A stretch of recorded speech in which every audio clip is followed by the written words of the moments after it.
Okey dah. Alright, Bismillahirrahmanirrahim.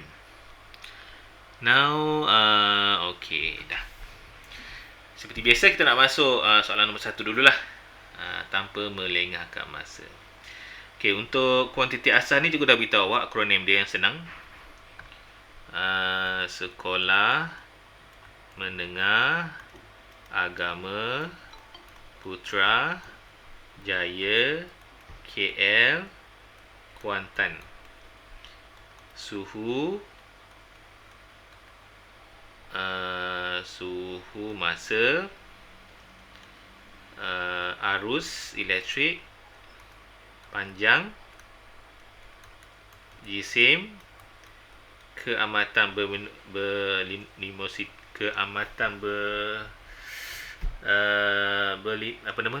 berlimosity, lupa cikgu. Satu lagi keamatan apa? Dah lupa lama tak hafal. Tapi macam inilah akronim dia kan. Okay, ada 7 sama sekali. Okay, now. So, kat sini dia kata, antara berikut manakah kuantiti asas dan simbol bagi unit SI? Okay. Mana yang betul? 1 A sampai D. A sampai D. Manakah yang betul? Siapa kena masuk ni?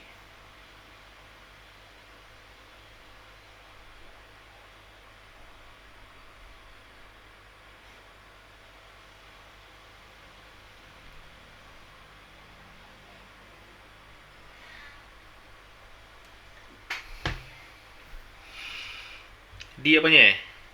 Antara berikut manakah kuantiti asas dan simbol unit SI yang betul? Jawapannya adalah D. Betul. Jawapannya adalah D. Kelvin Kelvin jawapannya betul. Okay. Yang lain kali ikut jisim apa? Jisim kg. Masa ni saat. Arus ni ampere. Okay. Yang kedua. Cuba korang jawab sekejap. Ada WhatsApp masuk je. Aku boleh reply.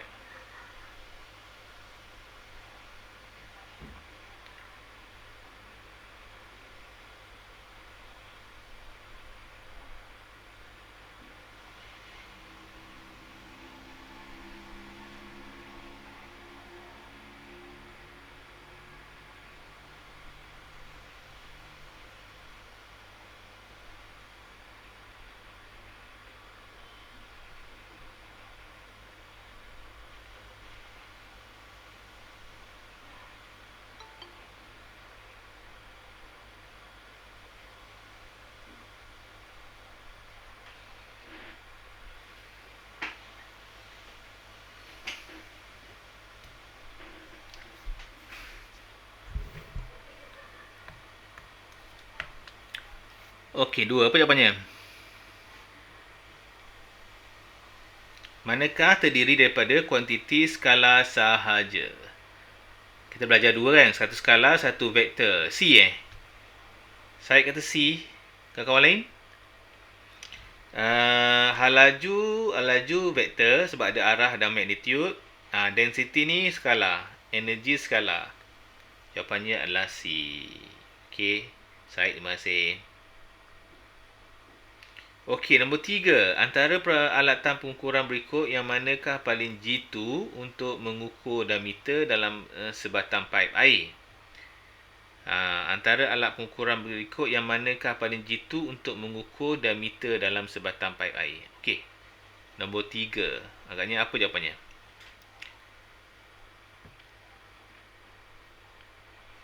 Mana yang paling jitu?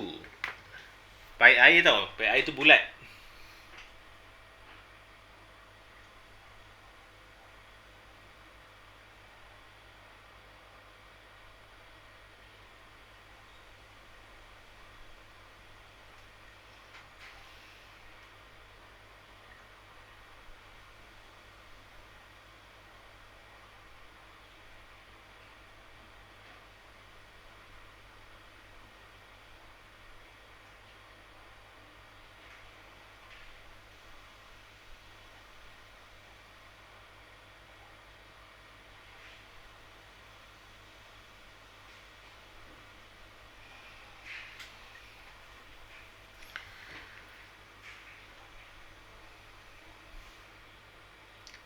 So kalau lubang kan, pipe air di lubang tu. Jadi kalau nak ukur dalam lubang tu, dia guna apa yang sesuai? Apakah yang ada angkut dalam dan angkut luar? So kita ada angkut vernier lah. Sebab angkut vernier tu boleh ukur luar, boleh ukur dalam. Okey, next. Seterusnya. Okey. Nombor 4, seorang murid menjalankan satu eksperimen untuk mengkaji hubungan antara masa dengan suhu bagi air panas penyejuk antara berikut yang manakah pembuli ubah bergerak balas dan dimalakan bagi eksperimen ini. Mengkaji hubungan, ada ni hubungan antara masa dengan suhu bagi air panas menyejuk. Jadi dia buat hubungan tu, masa dan suhu hubungan dia. Okay, yang manakah pembuli ubah bergerak balas? Korang rasa manakah yang bergerak balas?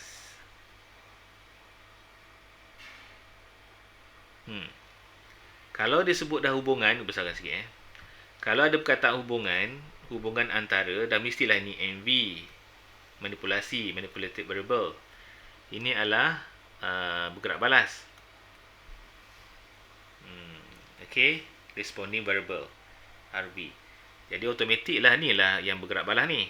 Suhu yang bergerak balas. Nampak tak ni suhu bergerak balas? Dah sasah ni betul. Okey. Ni bergerak balas. Jadi yang ni dimalakan jisim air. Tak kisahlah janji yang suhu dah betul. Senang kalau ada hubungan tu. Kelima, sebuah bongkar kayu berukuran 20 darab 1. Okey, sekarang ni masalahnya dia punya unitnya tak sama. Tengok jawapan. Jawapan dia nak dalam bentuk meter. Jadi korang kena convert dalam bentuk meter lah. Yang ni dah okey dah. Yang ni kena convert dalam bentuk meter. Jadi 1.25 meter. Ini berapa ni? Ini kena 2 kali Kena bahagi 10, kena bagi 100. 20 bagi 10, bahagi lagi 100. Jadi kita dapat 0.02 meter. Baru boleh darab. 0.3 darab 0.02 darab 1.25 meter. Berapa dapat?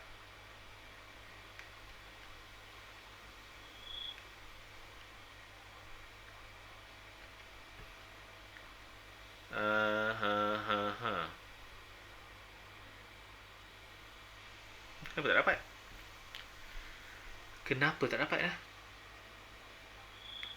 Korang dapat apa? Sekali.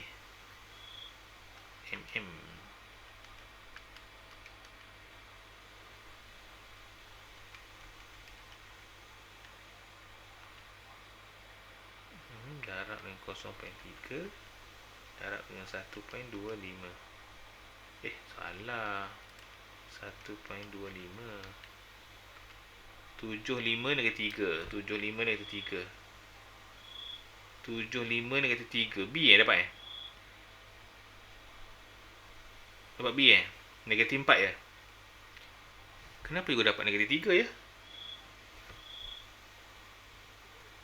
Saya dapat negatif 3, negatif. Cikgu dapat negatif 3 ke negatif 4 je dapat? Saya dapat 4 ke negatif 3? Kenapa cikgu dapat 3 Sekali. Saya dah tekan ke? 0.02 darab dengan 1.25. Negatif 4 kat mana aku silap? Saya 2 kali cikgu tekan lah. Kenapa dapat negatif 3? 0.12 0.1 ni ini cm lah, ni betul dah kot. Meter lah 0.125. Iyalah, patut pun sekali lagi. 0.3 darab 0.02 darab 0.125. Baru betul. Ya.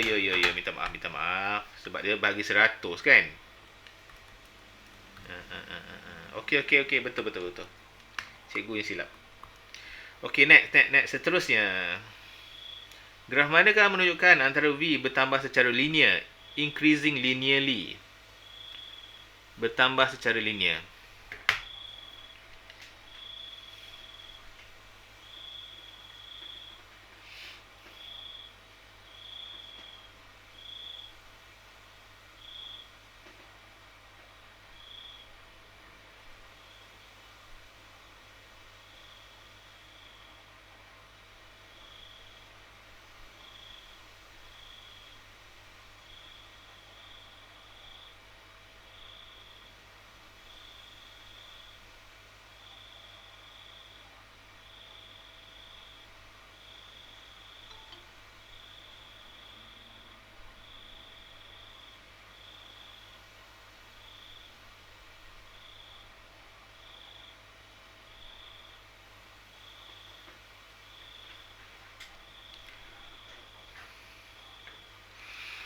Okey, next. Yang manakah menunjukkan V bertambah secara linear? Jawapannya adalah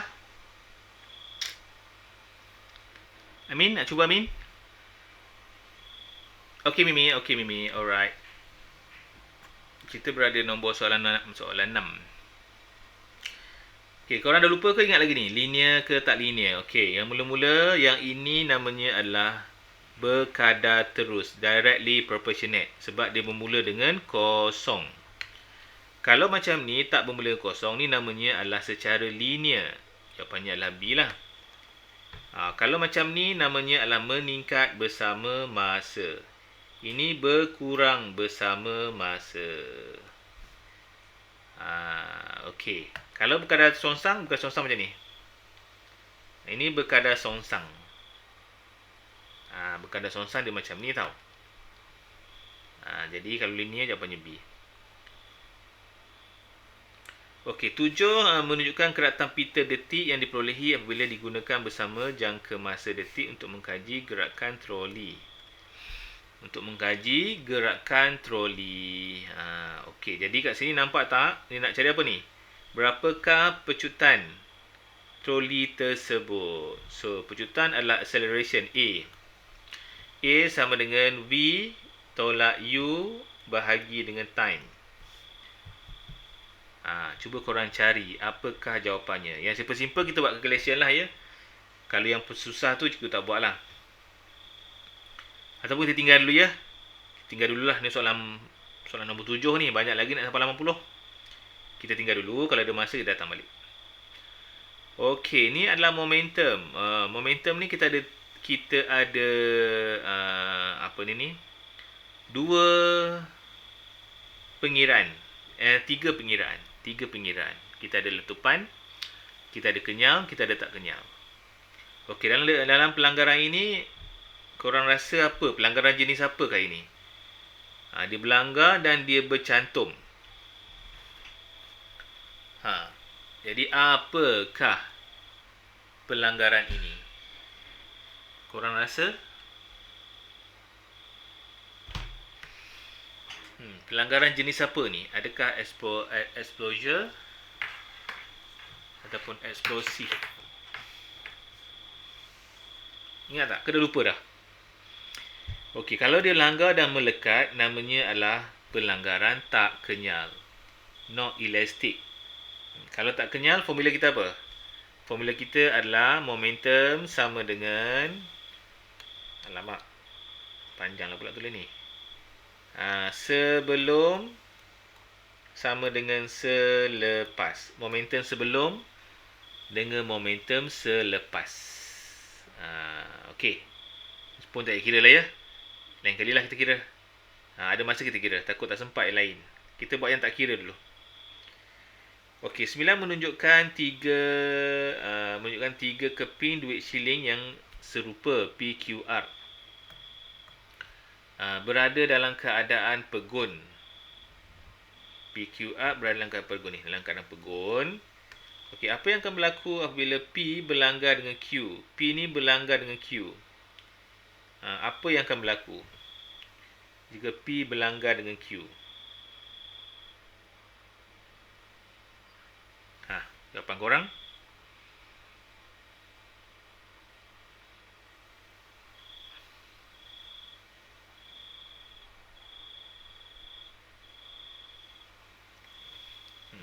Tak betul-betul.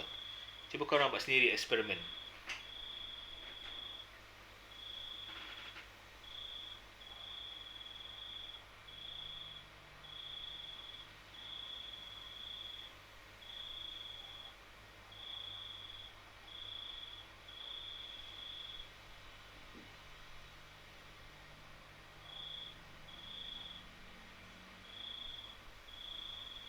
Amin kata B. Kat kawan lain? Setuju dengan Amin tak B? Bila dia langgar Q, nanti P ni akan pegun kat sini. Dia akan transfer energi dia kepada Q. Q transfer energi pada R, jadi R yang bergerak. Jadi P ni pegun, Q pegun, R yang bergerak. Okay, B Amin. Betul Amin. Tahniah. Okay, nombor 10 menunjukkan seorang penerjun udara sedang melakukan terjunan. Alamak, tak nampak penerjun pun. Apakah konsep fizik yang dialami oleh penerjun udara tersebut? Okey, nombor 10. Ni senang lah kot. Ni jatuh bebas lah kan. Ni jatuh bebas lah. Terbang, terjun kot. Jatuh bebas. Okey, nombor 11. Kecil-kecilnya dia punya jawapan dia. Okey, Rajah 5 menunjukkan sebiji bola menghentam muka seorang ni. Menghentam muka seorang. Mengapakah daya yang besar bertindak pada muka tersebut? Mengapakah daya yang besar bertindak kepada muka tersebut? Okey, baca guys. Jawapan manakah yang sesuai dengan jiwa awak?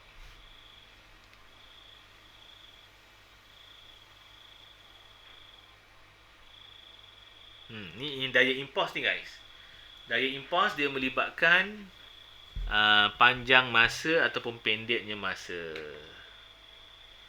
Okey. Agak-agak apa pendapat korang? Okey, saya kata B. Perubahan momentum bola berlaku dalam tempoh masa yang pendek. Betul. Good. Dia kalau letak sponge ke, kita boleh memanjangkan masa. Okey, kita boleh panjangkan masa. Lengthen the time. Ni shorten the time lah, masa memendekkan. Jadi jawapannya adalah B. Okey, Syed, bagus. Okey, ni adalah daya memusat. Ada pengiraan tak? Tak ada pengiraan, kita boleh buat. Rajana menunjukkan sebuah model kereta bergerak dengan arah yang ditujukan oleh anak panah di sekeliling trek bulatan yang mendatar. Di trek bulatan yang mendatar. Okey, bulatan yang mendatar. Okey. Lepas tu apa jadi tu? Baca soalannya. Kereta itu bergerak dengan terlalu pantas dan meninggalkan trek pada P. Dia meninggalkan trek pada P. Maksudnya laju sangat sampai P ni dia mungkin terbabas kot. Okey, lepas terbabas rasa-rasanya ke mana dia pergi? A, B, C, D.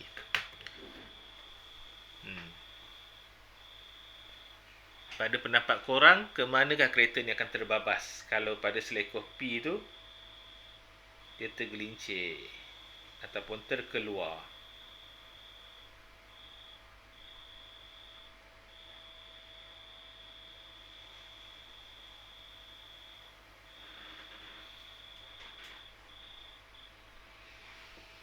Jawapannya adalah C. Dia adalah secara tangent tangent. Dia macam tangent lah lebih kurang. Macam ni guys. Jadi jawapannya adalah C. Jadi korang ingat tangent tu. Okay, good. Lagi nombor 13. Alamat ni pengiraan. Tak apalah ni. Okay, ni kira simple je ni. Tak apa, kita buat. Pucutan graviti di bulan adalah 6 kali ganda. Okey, ini kita dah bincang minggu lepas. 6 kali ganda lebih rendah daripada bumi. Jika berat seorang angkasa di bumi ialah 720 Newton. Soalannya adalah berapakah jisim dia, mass, di bulan. Okey, kira sekarang. Berapakah jisim dia di bulan? Ni simple je ni. Congak pun boleh.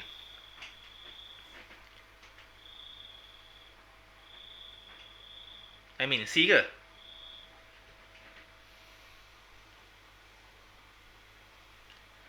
ke tu yang tak diam ni.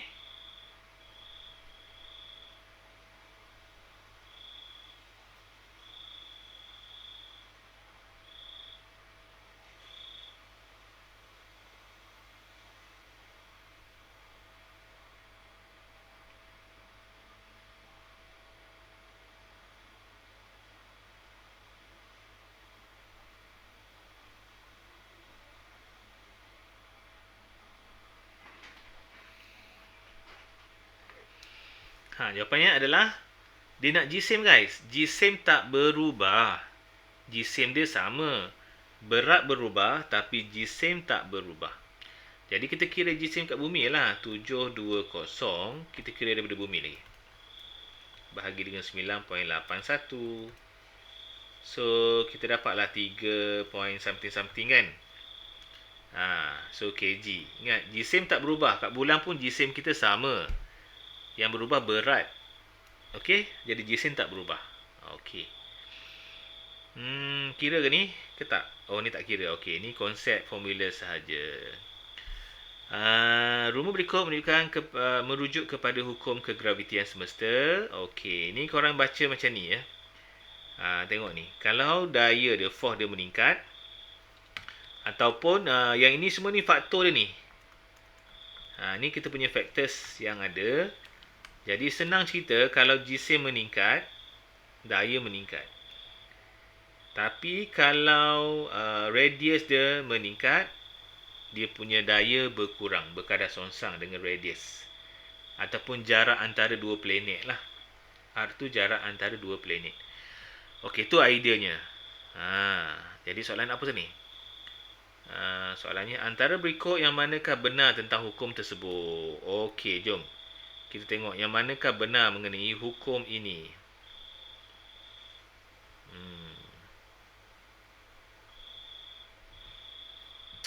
Okey, cuba korang tengok. Apakah jawapannya ya?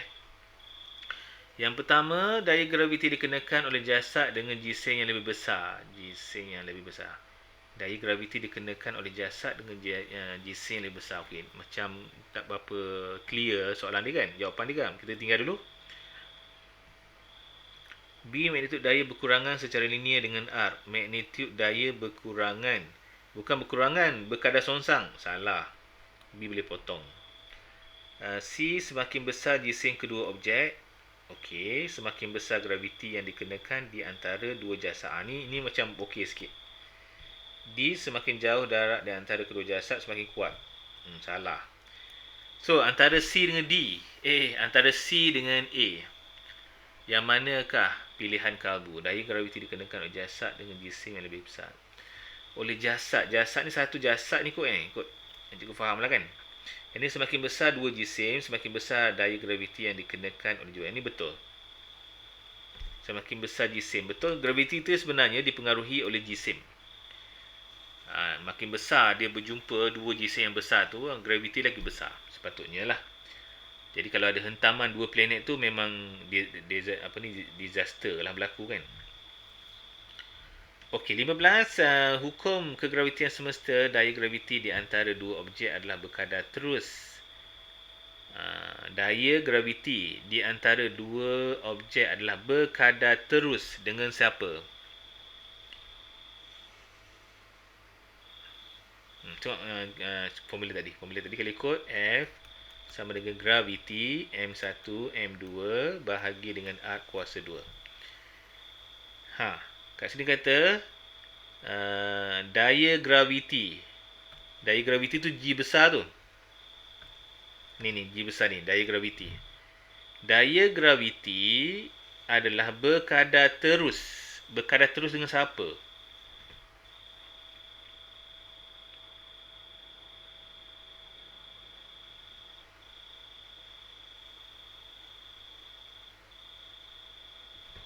Berkadar terus dengan siapa? C. Berkadar terus dengan dua objek. Betul? Berkadar terus dengan jisim dua objek. Jisim dia, betul. Jadi jisim dia semakin tinggi, dua objek. Macam bulan dengan bumi, tidak sekuat dengan matahari dengan bumi. Matahari dengan bumi, jisim dia besar. Jadi gravitinya pun, tarikan pun besar lah. Okey, bagus. Jawapannya C. Mengorbit bumi. Alamak, di pengiraan tak nak dulu pengiraan. Okey, 17 menunjukkan 4 kedudukan bagi sebuah planet yang bergerak mengelilingi matahari mengikut orbit berbentuk elips. Berbentuk elips. Okey, berbentuk elips. Okey. Okey, soalannya apa? Pada kedudukan A, B, C dan D, hal laju planet tersebut adalah maksimum. Oh, okey. Manakah hal laju maksimum daripada soalan ini? Okey, kat manakah hal laju maksimum? Ni elips ni. Hukum Kepler. Hukum Kepler yang kedua, elips. Luas yang panjang dengan yang besar ni adalah sama. So dekat sini korang rasa manakah hal laju yang tinggi? A, B, C, D pada pendapat korang. Cikgu lukis dah nampak dah ni. Kalau cikgu lukis dah nampak dah kat mana yang tinggi.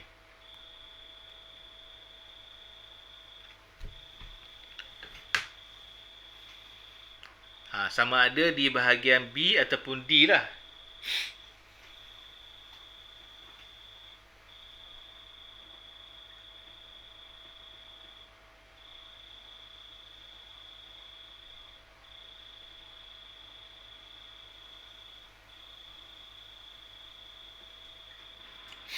Amin kata B. Betul, jawapannya B. Sebab masa kedua-dua B dan A ni, D ni adalah sama. Masa dia sama. Jadi kalau masa dia sama, bayangkan dia nak kepada titik B ke B ni, kenalah cepat. Sebab masa sama kot. Ni lambat-lambat santai-santai sikit. D tu dekat kan, jadi dia santai lah sebab masa dia lama. Dia slow dekat D. Jadi dekat B tu dia lajukan sikit, panas kan. Jarak dia pun besar. Jadi kalau tanya kat manakah hal laju yang paling tinggi, jawapannya adalah B. Amin cakap tu betul lah, Amin. Okey, next. Seterusnya kita nak masuk yang ke-18. Antara pernyataan berikut yang manakah benar tentang satelit Tiongsat, Razatsat dan juga ISS? Manakah benar?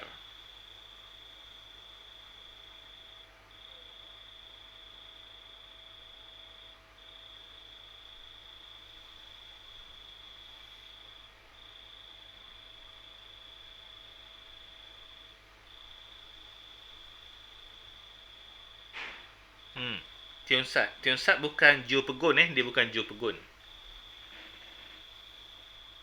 Jadi kalau dia bukan geopegon, sini salah lah, dia bukan duduk geometri yang sama. B, tempoh orbit adalah sama dengan 24 jam. 24 jam ni pegon, ni geopegon. Macam yang C ni. Sini pun geopegon. Geopegon ni untuk cuaca boleh lah. Jadi kalau bukan geopegon, dia adalah D yang sesuai. Tidak perlu sama dengan arah putaran bumi. Okey. 19. Apakah faktor yang mempengaruhi hal laju lepas? Hal laju lepas ataupun escape velocity. Apakah yang mempengaruhi dia untuk kita lepas keluar daripada atmosfera?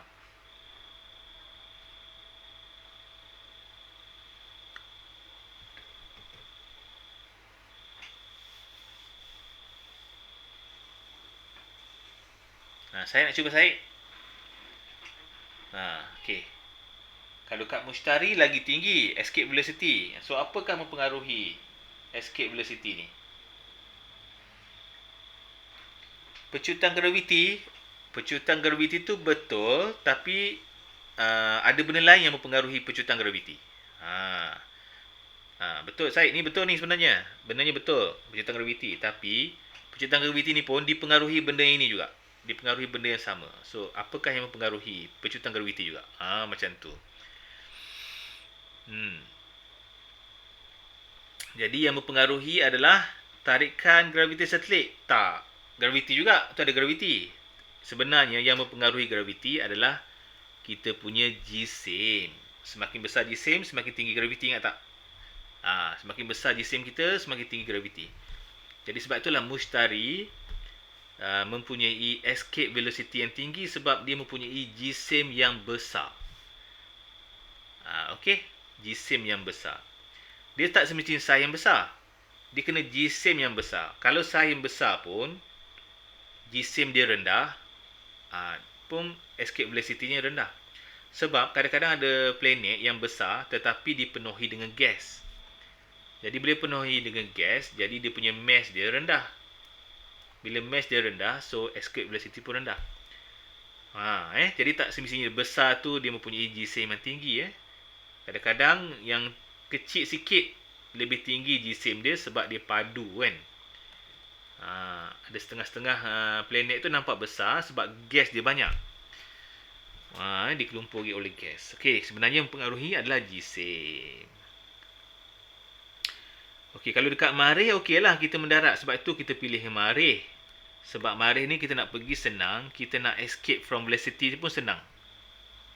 Sebab Marikh cikgu rasa dalam 3 kali ke 2 poin lebih something, 3 kali ganda lah daripada bumi. Kurang. Jadi senanglah kita nak escape daripada Marikh akan datang kalau nak keluar lah. Dan juga kita plan nak pergi ke Titan.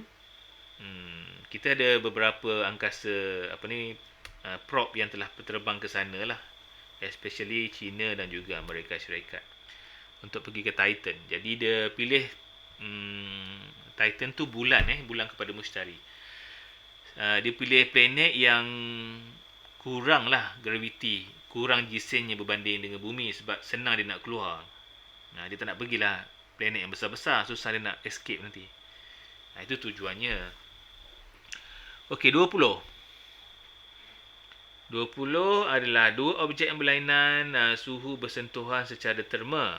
Dua objek yang berlainan, suhu bersentuhan. Okey, ni pasal suhu, pasal bersentuhan ni adalah keseimbangan terma. Terma equilibrium. Okey, jadi kedua-dua objek dikatakan capai keseimbangan terma. Nampak tak? Equilibrium of terma. Okey, jadi soalannya apa? Mana soalannya? Kedua-dua objek dikatakan mencapai keseimbangan. Okey. Kedua-dua mencapai keseimbangan. Jadi mana satu jawapan dia? 20. Ini contohnya macam doktor masukkan termometer dalam mulut ke, dalam hidung ke, bawah ketiak ke. Contoh macam tu lah. Ataupun air kopi dimasukkan dengan ais ke. Jadi dia seimbang kedua-duanya. Jadi yang mana yang sesuai? Jom kita baca nombor 1 dulu ya. Suhu bagi kedua-dua objek adalah sama. Ni betul. Nombor A terus betul. Sebab tu namanya keseimbangan terma. Dua-dua ni telah mencapai suhu yang sama. Jadi kadar transfer heat tu adalah 0. Kadar transfer haba tu adalah 0. Kosong lah. Kadar dia yang 0. Suhu tu ada. Cuma kadar transfer tu 0. Okey, next. Seterusnya, nombor 21. Besarkan sikit. Seketuk ais, ada pengiraan ke ni? Tak ada. Seketuk ais dipanaskan dengan kadar seragam. Bila sebut kadar, dia adalah melibatkan masa. Kadar seragam. Mungkin 1 minit, beberapa kadar macam tu lah. Kadar tu melibatkan masa. Akhirnya, ais yang melebur itu mendidih. Graf dalam rajah menunjukkan bagaimana suhu tu berubah. Okey, ni suhu. Kita biasa belajar macam ni kan? Supposed to be graf kita memang macam ni lah. Dalam real kehidupan kita graf dia macam tu. Cuma kalau kita buat straight, senang nak kira. Kita buat fixed line. Tapi sebenarnya kehidupan yang sebenar graf kita macam ni. Okay, soalannya adalah apa soalan tadi? Bagaimanakah suhu berubah dengan masa? Okey, bagaimanakah suhu berubah dengan masa? Suhu berubah dengan masa. Berapa banyak ni? 11 dengan 4. 11 tolak 4 sama dengan 7. Dah senang sangat. Ni senang sangat ni. Okey, 22 menunjukkan. Alamak, ni pengiraan. Tak naklah, tinggal dulu. Ni bukan pengiraan ke? Okey, kita baca-baca. Ini bukan pengiraan. menunjukkan tekanan udara dalam sebuah tayar kereta sebelum memulakan perjalanan. Okey. 210. Selepas perjalanan jauh tanpa henti, tekanan tayar adalah 212. Okey, mengapakah situasi ini berlaku? Okey. Guys, nombor 22. Kenapakah situasi ini berlaku?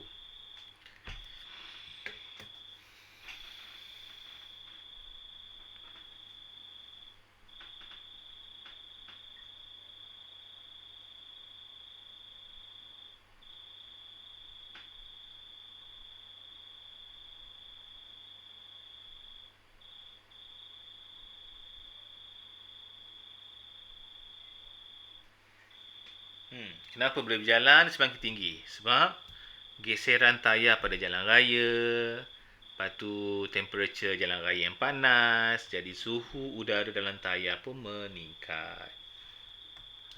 Okey, meningkat. Ni adalah pressure law lah ni. Okey, now kita masuk pula yang seterusnya. Okey, ni macam ada pengiraan tak nak lah. Ada pengiraan sikit. Ni ada pengiraan juga, kita skip dulu. Kita masuk 25. 25 pengurang juga. Haba pendak muat pendam tentu pelakuran. Tak nak lah ni, tinggal dulu ya. Nanti kita datang balik. Atau berikut manakah tentang haba pendam tentu pelakuran. Okey. Ni bolehlah sebab tak ada pengiraan. Okey, 26. Antara pernyataan berikut, manakah benar tentang haba pendam pelakuran? Haba pendam pelakuran. Pendam pelakuran ni latent heat fusion. Okey, kat mana pendam pelakuran berlaku? Kalau kita buat graf, pendam pelakuran berlaku ni adalah naik. Okey, pendam pelakuran berlaku kat sini. Q sama dengan ml. Q sama dengan ml. Yang mendata ni lah. Itulah namanya adalah latent heat. Okey, kalau yang naik tu dia adalah heat capacity. Q sama dengan mc theta. Jadi dekat sini Q dia adalah suhu tak berubah. Tak berubah. Kat sini suhunya berubah. Ni suhu berubah. Sebab nampak tak naik kan? Gerah dia naik. Maksudnya suhu berubah. Jadi Q dia kat situ. Jadi untuk latent heat ni memang suhunya tak berubah lah. Okey, jom kita tengok. Yang pertama, kuantiti haba yang diperlukan untuk menaikkan suhu. Menaikkan suhu. Menaikkan suhu tak. Meningkatkan suhu tak. Mengubah. Okey, ni macam okey sikit. Kuantiti haba diperlukan untuk mengubah fasa bahan pada suatu suhu. Pada suhu malar. Macam confuse soalan dia. Yang D, kuantiti haba diperlukan untuk menukarkan. Dia menukarkan satu kg bahan daripada fasa pepejal ke fasa cecair. Ini betul. Daripada pepejal kepada cecair. Okey, ini namanya adalah haba pendam pelakuran. Kalau haba pendam penguapan, dekat atas ni. Daripada cecair menjadi gas. Kalau pelakuran, daripada pepejal menjadi cecair. Jadi yang best answer adalah D. Situ sebenarnya macam betul, cuma tak lengkap je lah. Okey, seterusnya 27. Bunyi yang dihasilkan oleh sebuah ambulan adalah berfrekuensi rendah. Bunyi yang dihasilkan oleh sebuah ambulan adalah berfrekuensi rendah. Okey, apakah tujuan? Apakah tujuannya? Okey. 27 guys. Okey, baca. Korang rasa apakah jawapannya? Kenapa ambulan berfrekuensi yang rendah? Bila frekuensi rendah ni macam ni. Amplitude tinggi kan. Kalau frekuensi tinggi dia macam ni. Frekuensi tinggi. Frekuensi rendah dia macam ni. Okey. So 27. Jawapan awak apa? Frekuensi rendah dia punya lambda dia besar. Lambda dia panjang. Kalau frekuensi tinggi, lambdanya kecil. Jadi cuba guna konsep tu. Jadi ambulans sekarang ni pakai yang frekuensi rendah. Lambda besar. Sebab apa?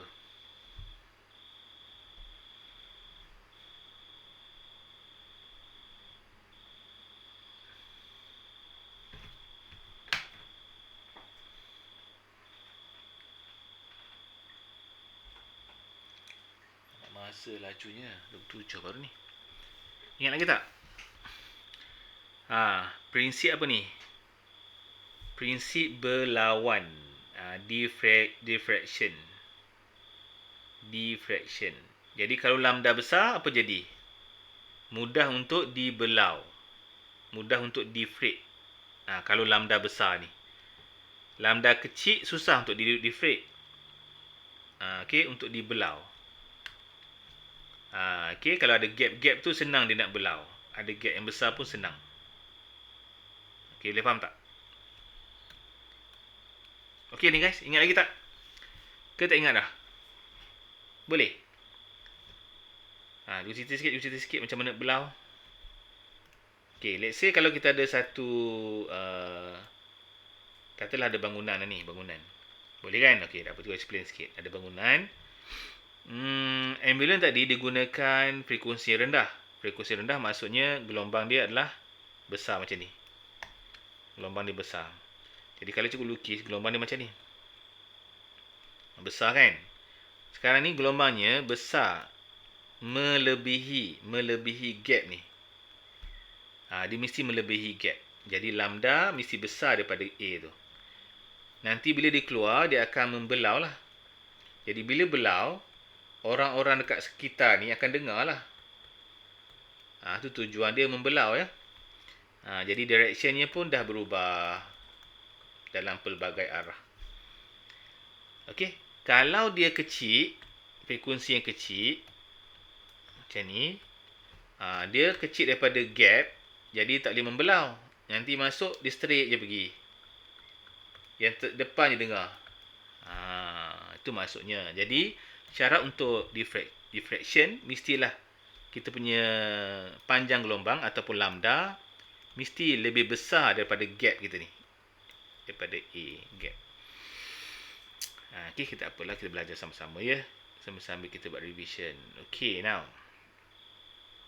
28 menunjukkan contoh gelombang membujur. Gelombang membujur ni longitudinal wave. Soalannya apa dia nak? Rajah manakah menunjukkan? Rajah manakah yang menunjukkan? Okey. 28.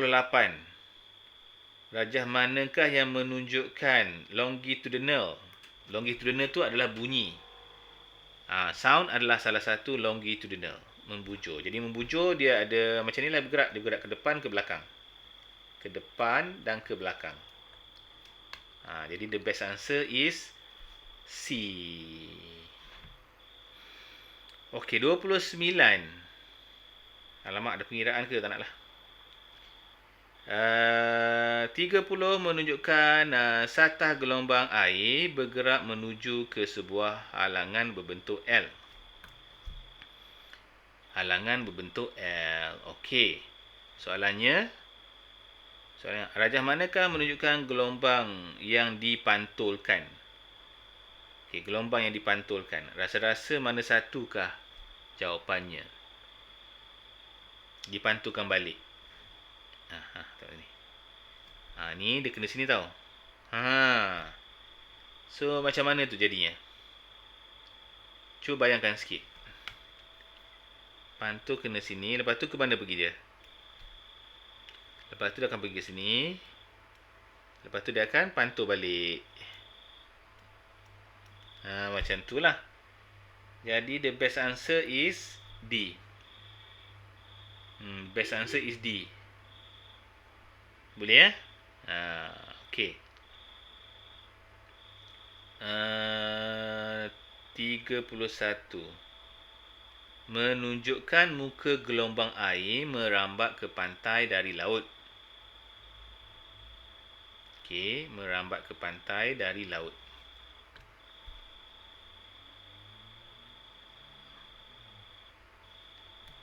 Okey, didapati laut lebih tenang di Teluk berbanding Tanjung. Okey, lebih tenang di Teluk. Teluk ni lah yang tempat kita lepak-lepak tu, Teluk namanya. Dia lebih cool down sikit. Tanjung ni yang airnya laju tu lah. Okey, lepas tu soalannya apa? Apakah fenomena ini? Apakah fenomena ini?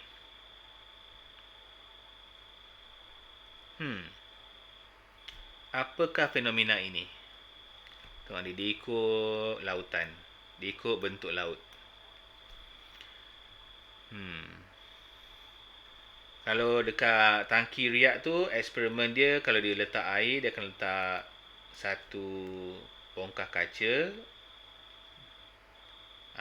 Eksperimen macam ni lah. Satu dalam, satu cetek. Untuk eksperimen ni untuk apa ni? Eksperimen ni untuk, kalau ikut untuk pembiasan. Kalau pembelawan ada gap. Pembelawan, ingat pembelawan tu ada gap. Kalau C tu ada gap ni. Pembelawan ada apa ni, gap ataupun obstacle. Jadi jawapan yang paling bagus adalah pembiasan, refraction. Dalam dan cetek namanya refraction. Jadi kat pantai ni dia cetek sikit. Sebab tu gelombang dia pendek-pendek. Dekat tengah laut tu gelombang dia besar-besar, panjang-panjang. Sebab dia dalam. Okey, lagi next. Alamat pengiraan tak nak. 3 antara pernyataan berikut yang manakah benar tentang gelombang elektromagnet?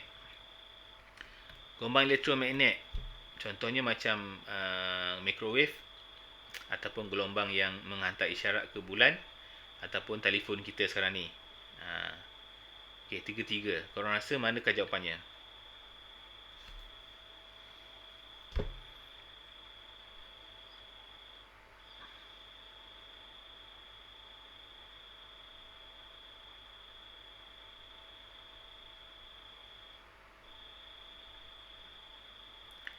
Okey, A merupakan gelombang membujur. Membujur ke tak? Membujur bunyi saja. Bukan. Memerlukan medium untuk merambat. Tak. Medium ni untuk bunyi saja. Kena perlu ada udara. Bergerak dengan kelajuan. Ni betul. Bergerak dengan kelajuan cahaya. Hampir macam cahaya. Okay. Even laju sekalipun, kita nak dapatkan maklumat daripada marih tu, nak transfer, ambil makan masa jam jugalah. Nak hantar gambar kan dalam bentuk HD yang cantik tu. Okay, 14. Logam maya ataupun namanya miraj selalunya dapat diperhatikan di jalan raya semasa hari panas dan cerah. Antara pernyataan berikut manakah berlaku semasa pembentukan logam maya? 3, 4. Okey, adakah dia berlakunya pembiasan? Pembiasan betul. Okey, pembiasan betul. Lagi pembelawan. Pembelawan berlaku tak? Pembelawan berlaku tak? Pembelawan ni kena ada gap. Kena ada ruang kan? Ni bukan. Dan pantulan dalam penuh berlaku. Okey, kita tunjuk sikit. Alang-alang dah bincang ni kan. Okey, katakanlah kalau kita nampak awan kat jalan ni, awan. So, lepas tu kita ada matahari. Dia mesti siang lah. Dan dia kena berlaku pada siang hari yang panas tau. Jalan raya panas. Okey. Jadi dia punya lapisan ni bila panas, atas sejuk, bawah paling panas. Jadi kalau cahaya ni bergerak, cahaya ni kalau kita nampak cahaya ni dia punya cahaya lah. Apa ni, bayang-bayang awan ni dia bergerak. Lepas tu dia mesti menjauhi normal. Sini kan, kita punya normal kan kat sini. Jadi dia mesti menjauhi normal. Dia menjauhi normal. Lepas tu bila menjauhi normal lagi, sehinggalah mencapai, ni menjauhi normal lagi, sehinggalah lebih daripada sudut genting. Dia melebihi sudut genting. Okay. Maka pantulan dalam penuh berlaku. Pantulan dalam penuh berlaku lah. Macam ni. Jadi mata kita pun nampak lah. Bayang-bayang ni, awan ni pada dekat jalan raya macam lopak air. Ni namanya pembelawan. Pembiasan. Ni pembiasan ni. Menjauhi normal pembiasan. Okay, refraction. Ingat refraction sampai satu ketika dia akan jadi pantulan dalam penuh. Inilah ni. Ni namanya pantulan dalam penuh. Total internal reflection. Okay. Boleh record balik. Okey, 35 menunjukkan seorang pemburu menggunakan selaras senapang untuk menembak kepala seekor buaya. Okey. Okey. Lepas tu XY. Okey. XY yang dituju XY. Okey. Nampak kat sini. Di sepanjang mana? Di sepanjang arah manakah dia perlu menembak senapang tersebut? Sepatutnya tembak kat mana? Dia kena tembak dekat jauh sikit lah. Kan? Dia nampak kat situ. Sepatutnya tembak jauh sikit. Sebab mata kita ni kan deflate macam tu. Jadi yang the best way dia kena tembak dekat XU. Jauh sikit lah tembaknya. Okey.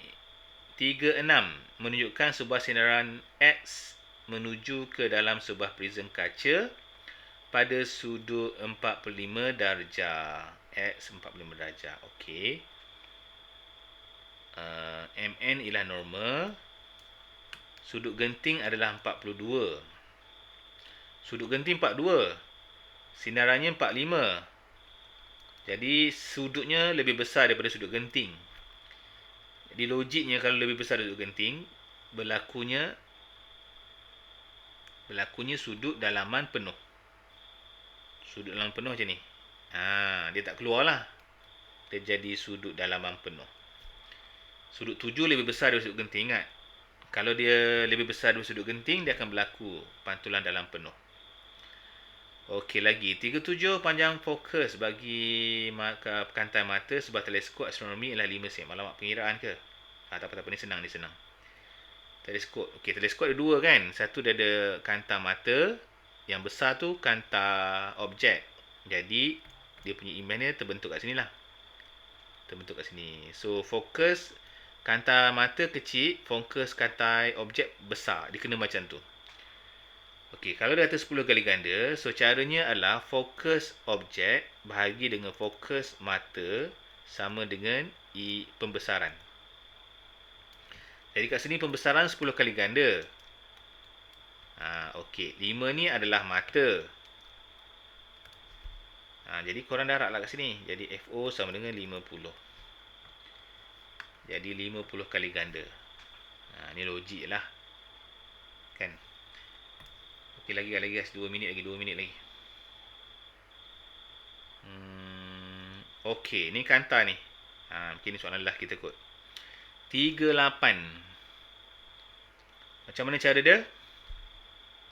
Rajah menunjukkan sebuah kanta cembung dengan panjang fokus 25.